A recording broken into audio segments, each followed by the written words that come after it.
Hello, everybody, and welcome to another episode of Hit Chat Chit Chat. I'm your co-host, Connor Reynolds, and we have beside me Mr. Connor Burns. Connor Burns, how you doing, sir? Good, doing well. Started the season grind. I'm through 2 weekends on the road, 5 more to go to start the year. So I'm on that grind right now, but feeling good. Good to be back on the field, seeing the boys play. Let's go, baby. Let's go.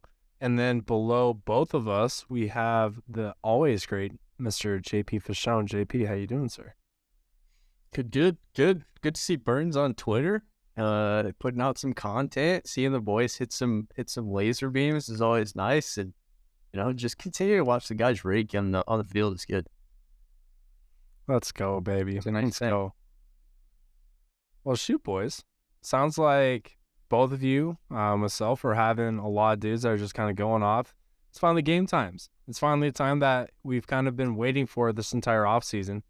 It's all the times that you've been grinding when there's, I don't know, does Washington get snow, JP?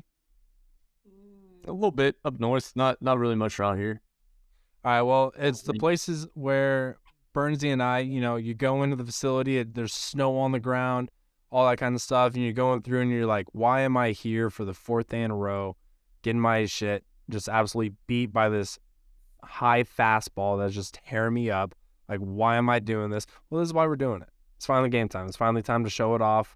Do you guys have any guys that are just absolutely going crazy that you want to talk about? I'll start, I guess. For me, it's obviously my squad that's been going. We played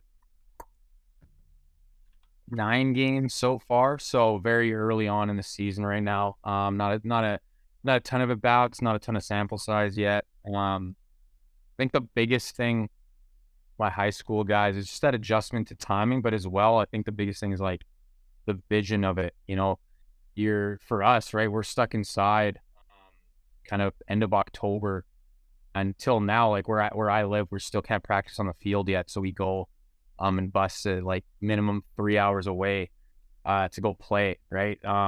2 weekends ago, we went down to BC, went 13 hours on a bus just to go play. So I think it's a tough adjustment for them coming out of cage for 6-7 months and then go out and do that big the big backdrop and different locations and stuff. So I think that's kind of one of the biggest adjustments that all my guys have had, just because they're so used to that cage and just that dark backdrop.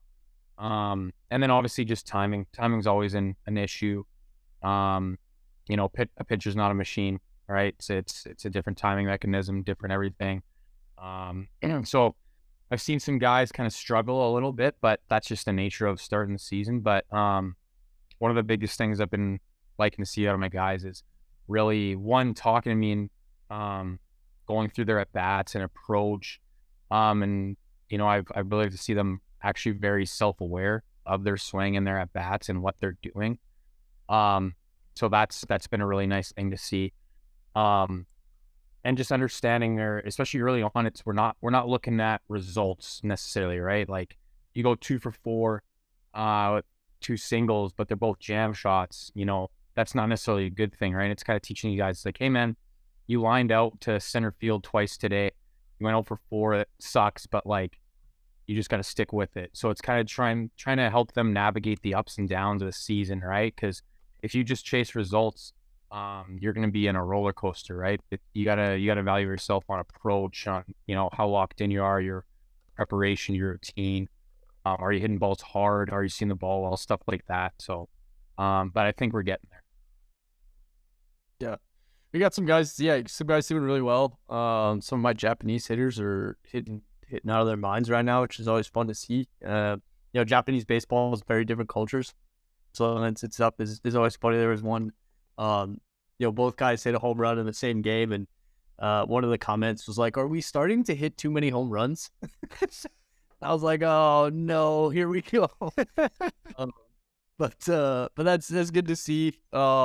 But like Burns said, I mean, we're I am about halfway through the college season, and I think guys are kind of hitting some lulls that might have kind of started hot, and so a lot of the conversations have been been really revolved around like adjustments and approach. I think, you know, the start of the season is always great for guys that didn't play so well last year, because, you know, they're getting those fastballs. Like the scouting report is basically like, this guy sucks, throw him whatever, he's going to get himself out. And they put in a lot of work in the off season. And so now they get that fastball and they hit in the gap. And so we get, you know, halfway through the season, and now the scouting report's like, don't throw this guy anything over the plate. He's going to hit it really hard. And so it's like, hey, coach, I've seen 2 fastballs in the last 3 weekends, and I'm just getting off-speed pitches. What the hell do I do? Like, they've never had to face, like, that kind of approach. And it's like, yeah, dude, you're a good hitter now. So they're not just gonna feed you fastballs anymore. So how do we kind of combat that and change our approach a little bit? And that's been kind of good for guys to talk to or talk through with them, because I think it gives them a little bit of perspective about how far they've come, and kind of spinning it as a positive in that way is really helpful for them, kind of get back on track. And I think it's also fun for them now. They can kind of narrow down their zone even more. Like, realistically, at post levels, dudes aren't throwing off seam pitches for strikes, you know, over a majority of the time. So they can kind of zone in on what they're looking for and start to learn how to sit on an off-speed pitch a little bit, which is good. So kind of continue to see how the rest of the season goes for a lot of the guys. But overall, it's been a lot of fun. Let's go. For me, it's always a thrill when I have my guys coming in the facility, and I'm just asking, like, hey, you know, how many games have you played since I last seen you? And we're going through talking about it. I'm like, yeah, so, like, how have you been hitting? Like, how are you feeling in the box? I'm like, good. You know, I'll hit, I don't know, like, couple doubles here. I had a RBI single here.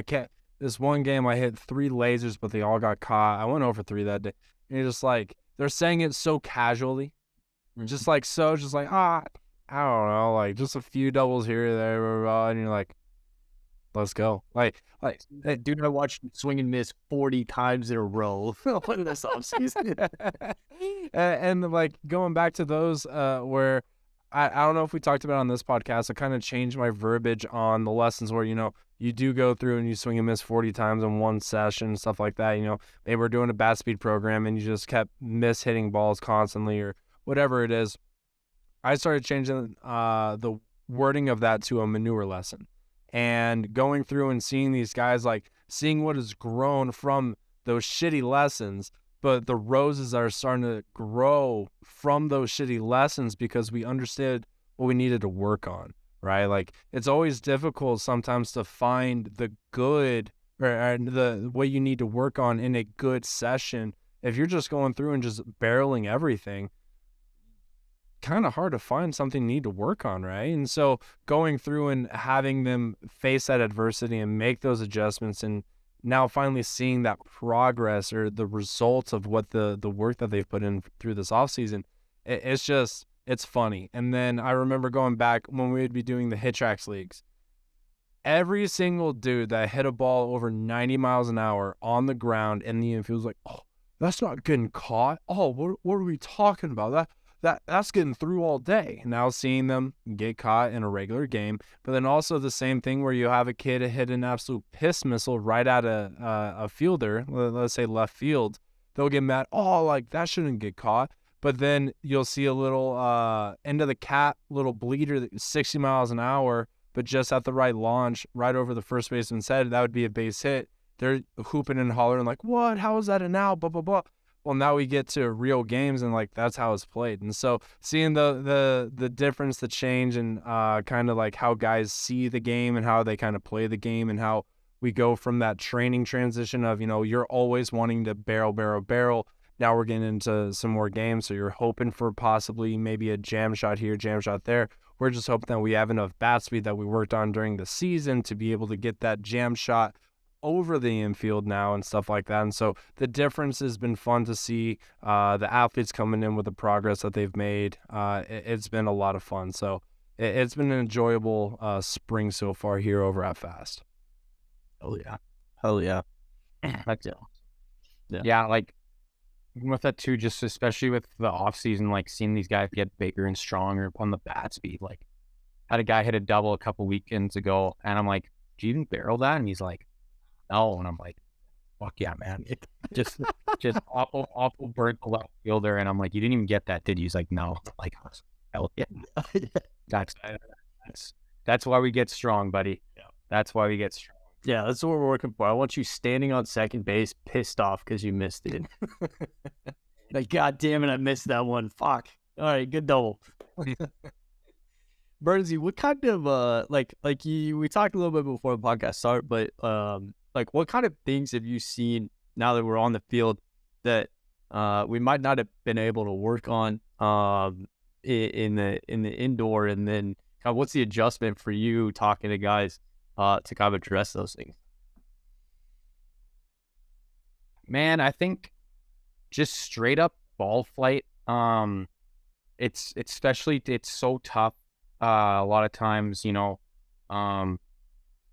like guys in the cage is like, I think I mishit that. I'm like, man, that's like a fucking double in the gap. Like that's what you want. Or like, especially with the side to side, like stuff down the line and stuff, like that they'll think they barrel it or not, and it sounded good, but I'm like, no, man, like that you got jammed there. Like just actually getting feedback from the ball now, I think has been the biggest adjustment for them. Especially just being able to fucking hit BP on the field before, and then being able to like, oh shit, like, oh, that's that one in the cage, like that's actually going, like that's a good piece kind of thing. Just really being able to see the ball do what it does, and kind of just reaffirm stuff that I've been talking to them about, where those ones where they kind of barrel hook and they're like, oh, that's a good piece, but in reality, you get on the field, that's a top spinner right at the second baseman, not necessarily what you want. Definitely just seeing ball flight and actually having them like, okay, what do I need to do now? Like, in terms of bat path, all that type of shit, right? So that's been the biggest thing, I think. Yeah, such a big difference seeing the ball, like whether it's hit tracks or rapsodo, like you're gonna miss a little bit, whether it's like misreads or the kid track's not picking up spin, where they're hitting balls down the line and it's like a home run, and you're like, well, that's probably a foul ball because you hooked the hell out of that. Yeah, that's huge getting on the field. And like you said too, I'd imagine the large part too is like the approach stuff, seeing live pitching a little bit more, like what are we looking for? How are they pitching us? Yeah. Well, Biggest thing, it's funny too. my bad. Sorry. I was just saying, it's funny too, just like with like some of these guys, like talking approach and stuff. And obviously, different guys have different approaches, right? But like some guys, I'm like, man, you need to think oppo gap. Whenever you try and pull the baseball, you fucking get disconnected, hands cast out, right? Or vice versa. And just they come around and like they're like, oh man, I really just thought about like just hitting a line drive at center there, and like I think that really worked. And I was like, man, I've been telling you to fucking think that all off season. It's funny, they go around, they're like, oh, that was my idea. It's like telling you that for like 5 months, dude. Like, good job, you figured it out. But like, holy shit, man, like I've been telling you that for a while now, dude. Yeah. Biggest thing that I've seen is I had one of my guys come in is the difference of a pitcher going through with like a high knee kick or maybe going through like the full motion. And so then the timing of them going to like a slide step, it just like being able to make that adjustment of going through and saying like, all right, like here's my timing for this, here's my timing for this, here's my time. And all of a sudden if they kick in like a slide step, being able to make that timing adjustment and not like panicking. That's been something. And so I've been trying to mix in some where when I'm feeding like the machine, I'm going through and I'm like trying to hold it on for as long as I possibly can before I shoot it.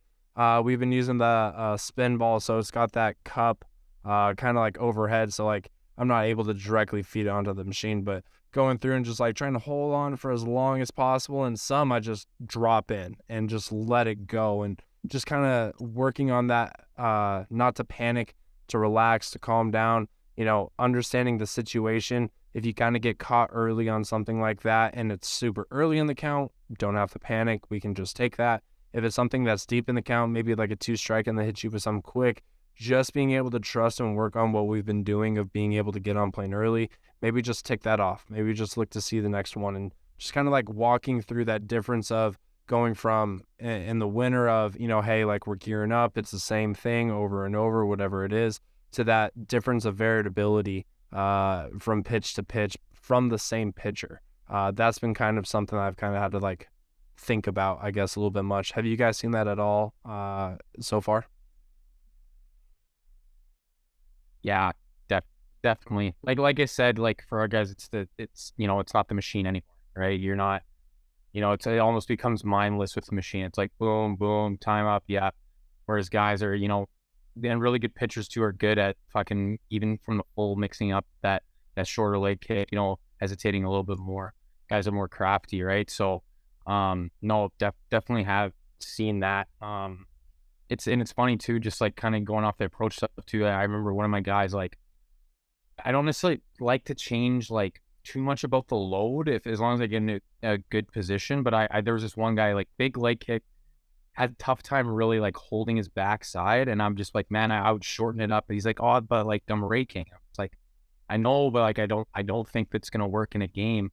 And then after the first weekend, he just got roasted, and he's like, yeah, I think I'm gonna shorten up my leg kick now, just so I can time it better. I'm just like, Man, that's such a good idea. It's such an original good idea that you just came up with.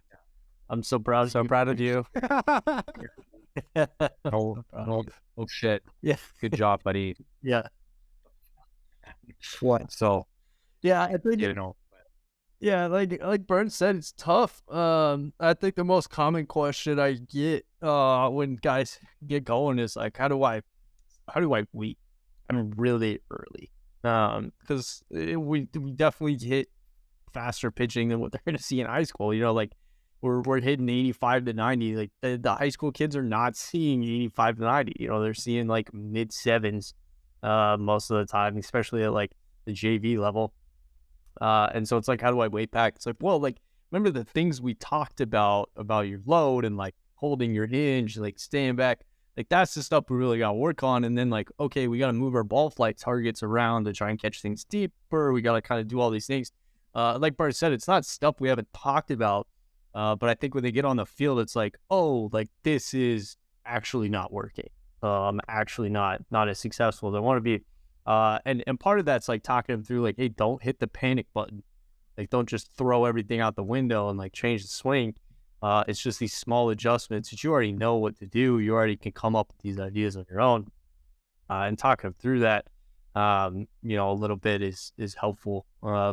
And the other thing too is like you mentioned, Reynolds, is just when do I feel off time, and like being okay just like taking the pitch. Like it's okay. Like it's first pitch they have bad, second pitch they have bad. Like you have one strike, no strikes. Like be okay. I'm off time. Let's just take it. And like, hey, we'll wear it. Go to 2 strikes, or we'll go to 1 strike. Like work from there.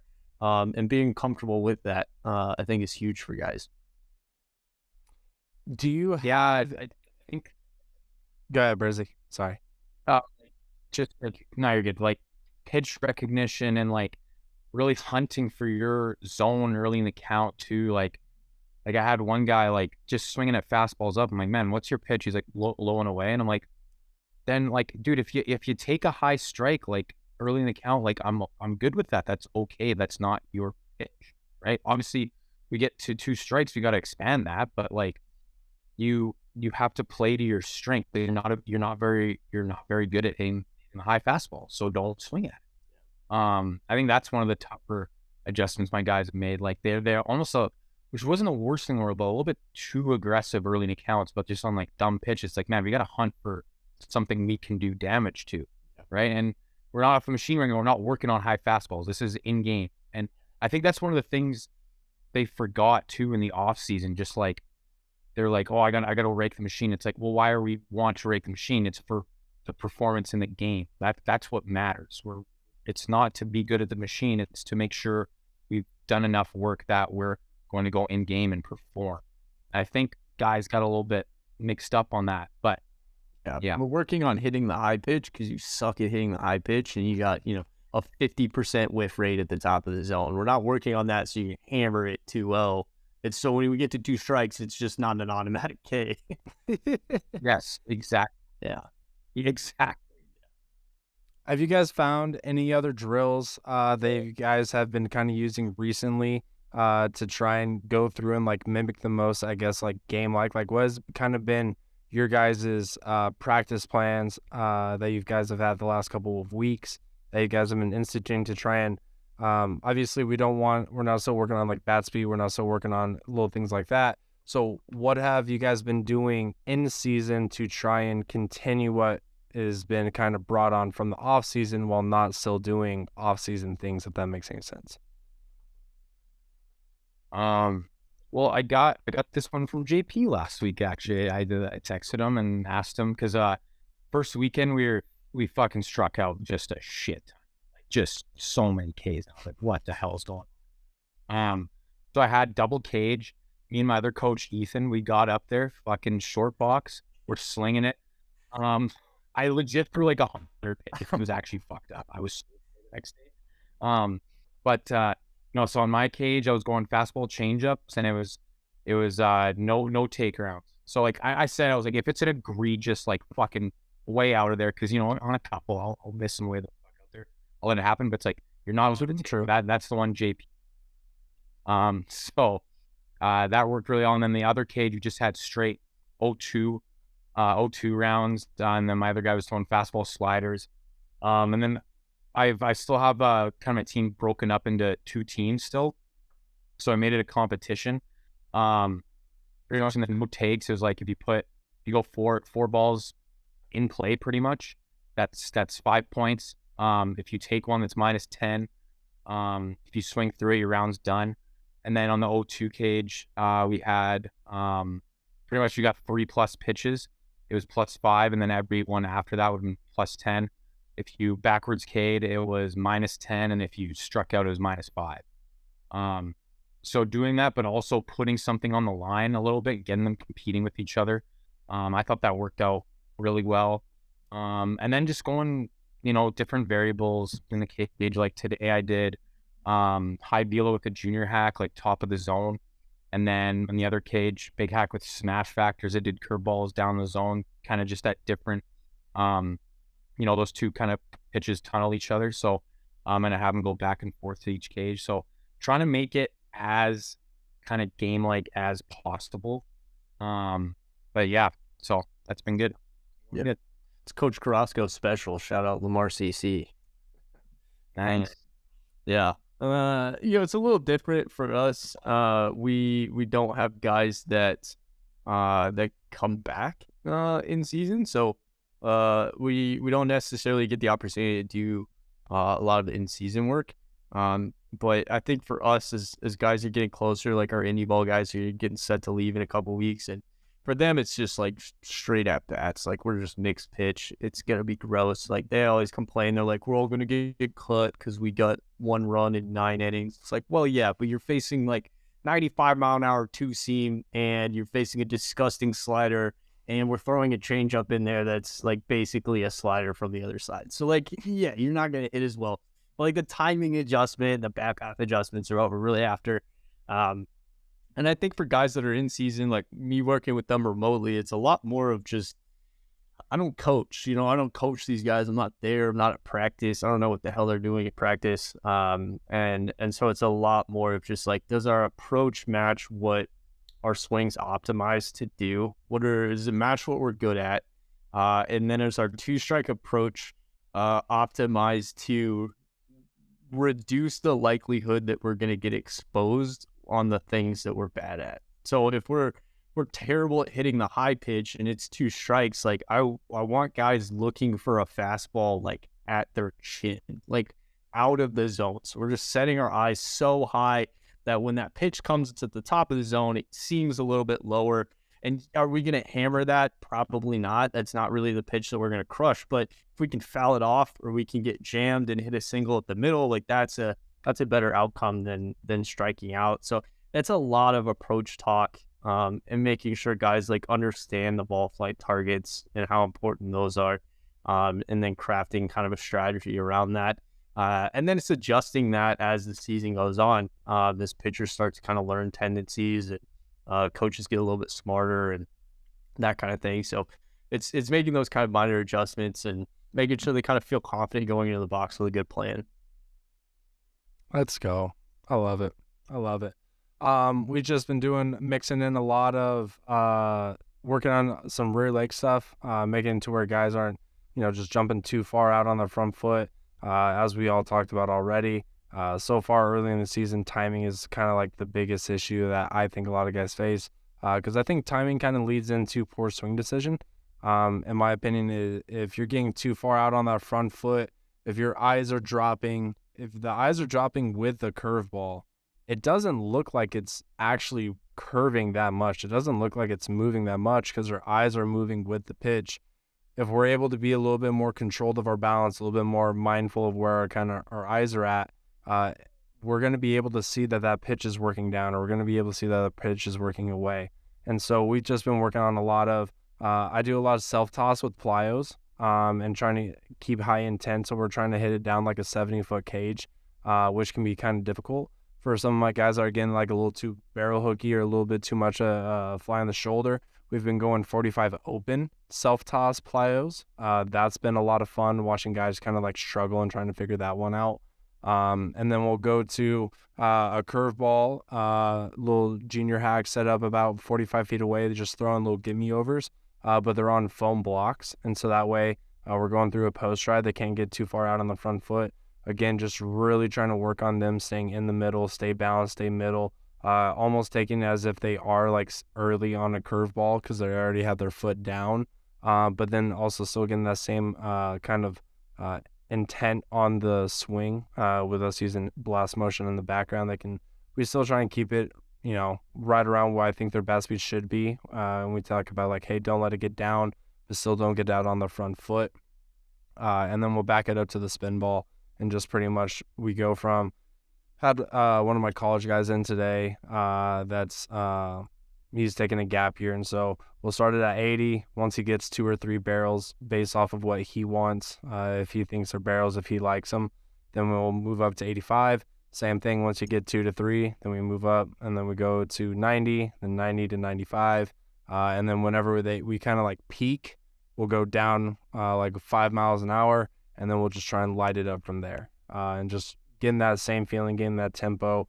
We work on the off speed, but then we also make it to where we don't lose that like kind of like fast twitch on the fastball kind of feeling. So it's been a lot of fun, especially again, like I said earlier, having guys come in and just kind of nonchalantly talk about doubles and home runs and shit like that. So it's been a lot of fun. Unfortunately, I think I'll break the news. Unfortunately, I won't be working with any end season athletes necessarily for the foreseeable future because myself, I will be taking a position with Driveline moving forward. So it's going to be the second to last podcast, I think, that you guys will see this background. And then I'm going to be moving up to Kent, Washington with our boy JP. And Mr. Burnsy is also going to be in the area towards the end of May for a tournament. So we're actually, it sounds like, going to get an in-person podcast. So that's going to be a lot of fun. But took in a intern position with the hitting department up there. So going to be gone for about 6 months. So won't be able to work with these guys moving forward in person anymore. I think a good amount of them possibly will be coming over to do online remotes with me. So really looking forward to that, but it's kind of my last feel of being in-house here at Fast, so it's kind of a little bittersweet for the next couple weeks. How we feeling? How we feeling about it? Excited? Nervous? Oh, so excited. I already made a custom pair of shoes, which, by the way, JP, I'm shipping to your address because the kind of hectic part is I don't have an address right now.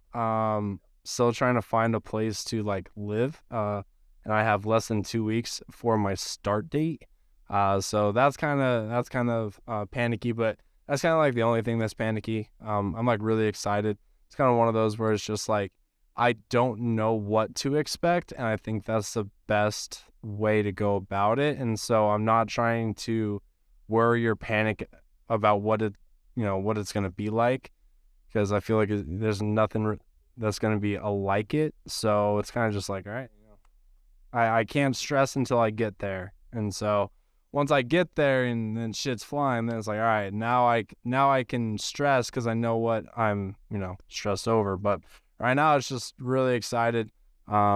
kind of just, pumped about it. So looking forward to joining you. Yeah, we're excited to have you. I liken it to like just put your mouth on a fire hose and opening it up and just trying to swallow as dry I can first month or so. But it'd be fun. It'd be a good time. I'm pumped, man. Yeah. I'm pumped. Let's see here. Outside of that, do you guys have any workshop? Don't really have a Twitter beef. I don't know. Actually, you know what? I do. I will say this was before the announcement, I think. So I ever since I've made the announcement, I've actually tried to be really good. I've actually unfollowed a couple of people rather than replying. So there's been big steps for me. But I did get into a run-in with this one dude named Steamboat Stevie. This one guy. So when I was down in Florida for my vacation, saw the Red Sox play, and Colorado Demon, Bobby Dahlbeck, was playing in the game. He was playing at short. Kind of surprised me. I was like, yo, Bobby hasn't played short that I know of since he was like in high school. He played third at U of A, and then I believe he became a first baseman once he got to the big leagues with the Red Sox, but I think he's played left side of the infield for like most of his life. So I was like, hey, like that's kind of cool. Maybe, I don't know, like maybe he cut some weight, maybe I don't know what the purpose is, but like that's kind of neat. Well, then fast forward, this one guy on Twitter that's some reporter for the Red Sox, talked about how they're going to be having to move Bobby Dahlbeck up and he's going to be playing short. And so he said it's only going to be for a short period of time, hopefully, or something like that. And so I asked him, I was like, you sound very optimistic.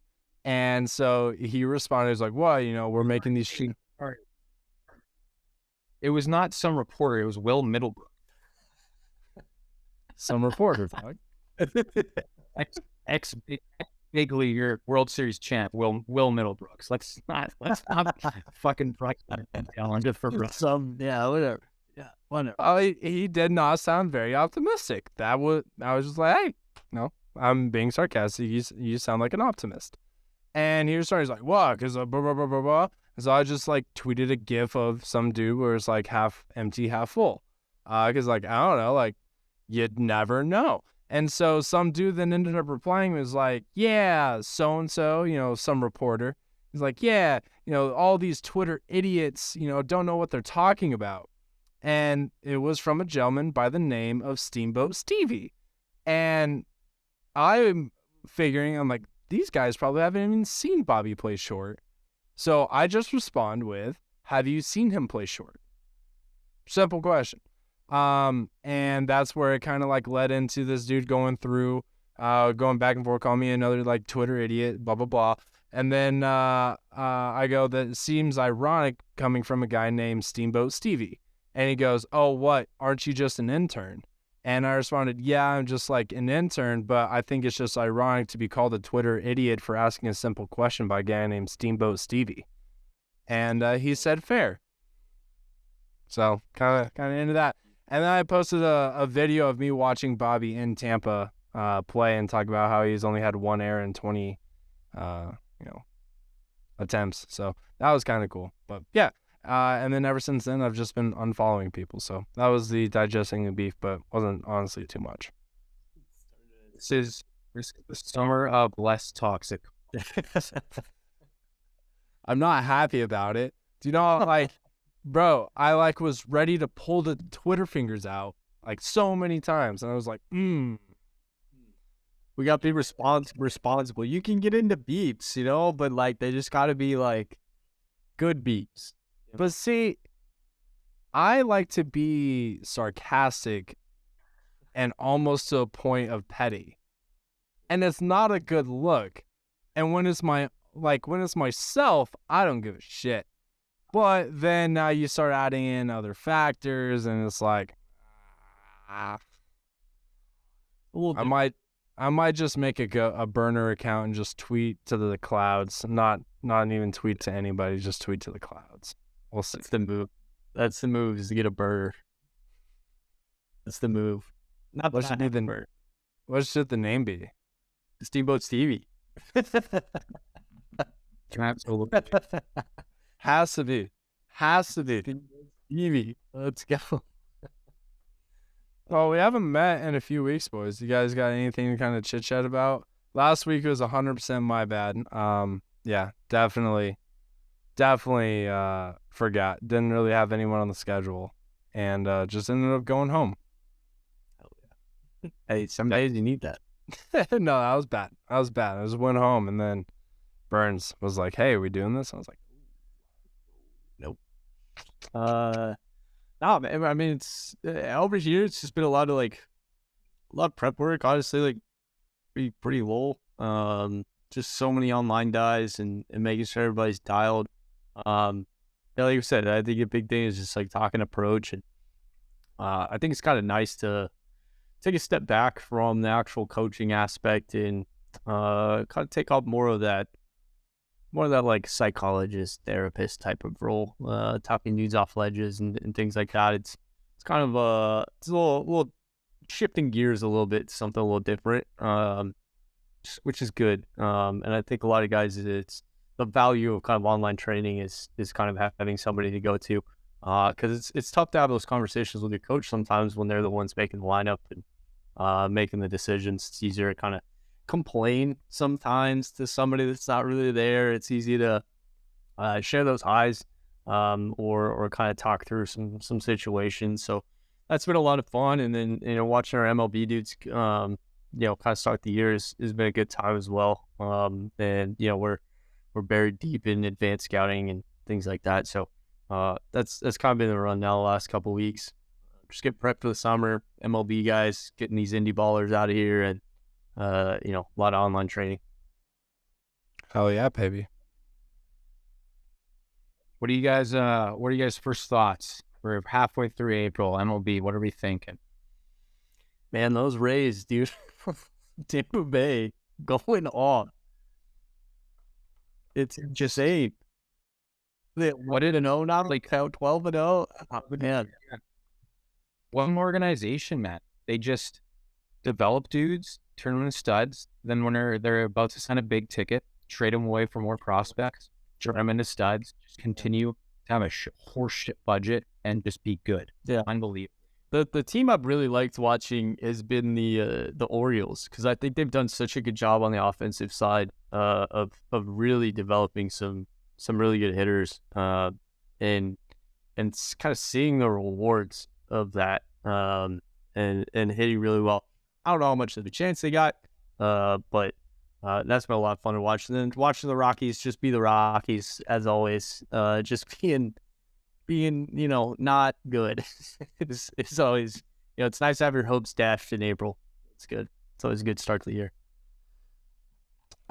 Personally, I say, oh god, the pitch clock is fucking weird. Yeah, pitch clock's insane. Pitch clock, unbelievable, dude. I was watching Sunday Night Baseball 2 weekends ago, and I'm just like, mindlessly watching. I'm just like, it's in the 6th inning. Yeah, what game's on? It's crazy. It's crazy. Like, it's insane. Crazy. There's one thing I want to clarify though. The pitch clock is not the direct correlation of the higher offensive numbers.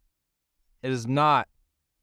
The people that are using the more batting average, the more stolen bases, the this, the that, it is not because of the pitch clock. It is because of the ban on shifts. It is because of the ban on pickoffs. There are so many other rules that are not being talked about, and I feel like all of those are kind of getting pushed to the side.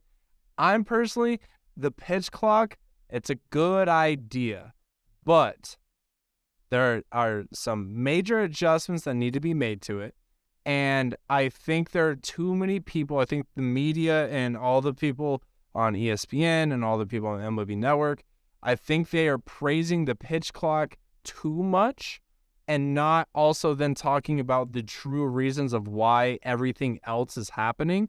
I think they're all just hanging it on the hat of the pitch clock, and I worry that is going to make it to where the pitch clock won't get any adjustments or changes for the future. And right now, I still think that it's not ideal. I think it's a great start, but we're looking for like the iPhone didn't become like crazy good until, I don't know, like what, iPhone like 4 or 5 or some shit like that. Like that's when like the crazy front camera started coming in and the thumbprint. Like we are very far away, hopefully a season or two from them actually getting the pitch clock figured out. But that's my one rant on the pitch clock. I think it's good, but not as good as others are saying. The banning of the shifts, I 100% agree. Like I think we're gonna see a historic number we haven't seen in a long time of 300 hitters, like 100%. And also, that's why I think the fucking Jays, they're going all the way this year. Jamie, dude, a year where outfield defense actually matters. We added Dalton Varsho and Kevin Kiermaier. Our outfield defense is nasty. Vladdy's gonna hit fucking 400. Matt Chapman's going off. We're going to win 110 games. Just watch. It's going to be unbelievable. Yeah, How long is it going to be before the Yankees get Joey Gallo again? No, they'll never. We're not going back to that. It's good to see Joey Gallo actually have some success.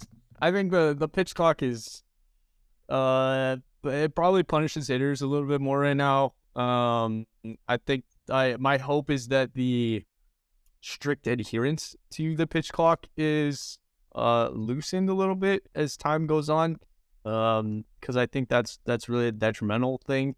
98 up around the chin, I think you deserve a couple extra seconds to kind of get ready to go. I think when you foul one off your shin, you probably deserve a couple extra seconds to get ready to go.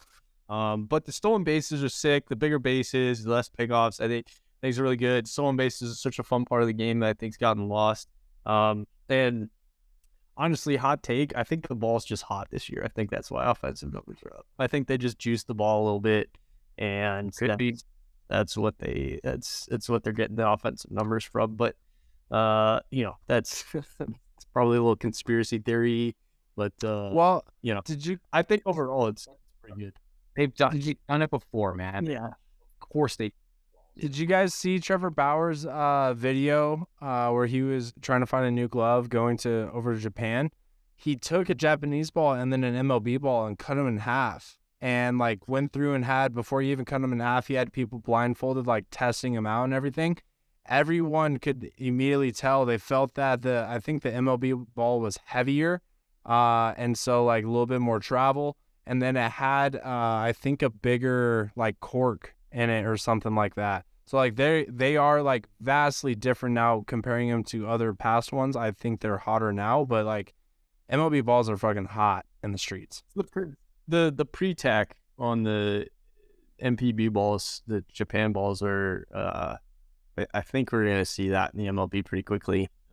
Just because the pre-tack balls are on lock. I think for dudes like Command and stuff, they've talked about that for years, and I think it's time they just find a way to make that happen. The Japanese balls feel completely different, which is nice. So that is. We'll see. I don't know. It's an interesting year. Like you said, Burns. I went to a Mariners game the other day, and it was just like, kind of watching it casually, and then like, oh, it's the sixth inning. Oh, dang. Okay, all right, here we go. And the other cool part that a lot of stadiums have started doing is putting up EV stuff, and they started doing that a couple years ago. But putting up EVs, and like I saw one stadium was putting up horizontal and vertical parade com pitches, which is so sick. Stuff like that's really cool because I forget who it was. This Mariners guy, and he just kind of gets fisted a little bit, kind of single up the middle, 2 strikes, and we were kind of sitting there joking like, all right, that's hitting. And then you look up the EV, it's like 101. You're like, yeah, okay. So like, oh yeah. You tell that high school kid to just like, hey, hit it up the middle. Yeah, the high school kid doesn't hit it 101, so it doesn't really matter. So that's fun to see. I think baseball's it's changed. It's definitely different this year, but I think overall we're heading in the right direction. What'd you guys think of Manny's ejection? Machado's. I was just gonna talk about that. That was like, that's another thing. It's like up to the ump's like discretion of whether the hitter is set or not, right? That's a weird one where it's like, I don't know. I agree with the ejection. I'm like, the fuck, dude? Like, in the box. Like, what do you mean? Like, and he was trying to call time. Yeah. That's when I think that's when he was trying to call time. I think it should just hit the 8-second mark, and just like at 8 seconds, the pitcher can throw. In the box, out of the box, not looking. 8 seconds, pitcher can throw. It's up to you to get ready or not. Yeah. Take away the like automatic strike shit. I hate that. And I feel pitchers need to be ready by a specific time too, because like right now, the amount of times that I feel like the clock shouldn't like start or something until like I feel like, I guess I'm trying to figure out a way of how to do this, but like right now, in my opinion, pitchers are able to just like not even stand on the mound, and the hitter will just be waiting outside of the box. All of a sudden, the 8-second mark hits, and the batter gets punished for it. And it's like, well, me as a hitter, I'm reacting to the guy that is throwing it. The guy that's throwing it, he's not even ready. He's not even on the mound. And so like but then you make it to where then all of a sudden there's no pitch clock anymore. There's just a timer for when you get set on the mound. And so I feel like there needs to be something like that where the batter doesn't get penalized for the pitcher not being ready. I feel like they should make it to where, just like you said, JP, right when the 8-second mark, you can throw it. Anytime before that, you have to have, eye-to-eye contact. And I feel like maybe in like the 9th inning, like you should take it away. Like you're already in the 9th inning. How much like worse is it gonna get? Like you're gonna add an extra 2 minutes, 3 minutes, whatever it is. Like take it away in the 9th inning. Add it to where guys get 2 timeouts or whatever. Maybe make them just 5-second timeouts or read pauses or something. Like if you get your tower buzzed, if you foul it off in the ankle, some minor adjustments. But again, like I just worry that they're not going to make those adjustments because of how happy, I guess, everyone is sounding that, better offense. That's because of the pitch clock. Yeah. I think the other thing too is it won't be as big of a deal in the coming years for players because they'll be used to it. The guys that have come up through minor leagues the last couple of years have already used the pitch clock for 2-3 years. And versus the guys in the MLB that've been in the bigs for a couple of years now, this is their first time experiencing it. So the rookies that are coming up, they're going to be used to it. They're going to have adjusted their game already, so it's not going to be as drastic of an impact. I mean, Shohei, he got hit for it as a pitcher and a hitter. Classic. Like, that dude's never had to deal with that because he was in the World Baseball Classic. Yep. Bro Tani. Swole Tommy. He is so... He's huge. Holy fuck. He's so good. He's the best player. It's insane. He's just... That's crazy. It's crazy. I do have a bone to pick with MLB The Show.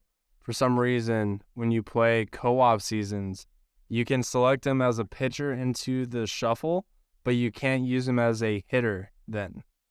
But in the regular Diamond Dynasty, you can use him as a DH and a pitcher, which is a nice addition. They just overskipped the co-op season. So, I don't know. If we could see that change, that'd be awesome. Yeah. We'll get right on the feet. Yeah.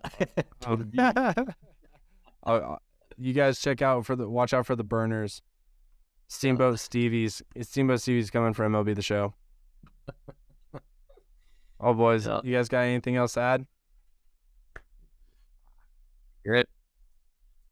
Well, thank you everybody for tuning in. Again, I believe this is going to be the second to last podcast for a while that you guys are going to see this backdrop on my side. Hopefully JP and I will be able to do them together in-house moving forward. And then when Mr. Burns is able to grace us with his presence, we will do a full first ever Head Chat group chat in-person podcast. I am hype. I hope you guys are excited as I am. But until then, thank you guys for tuning in. And until next week, thank you.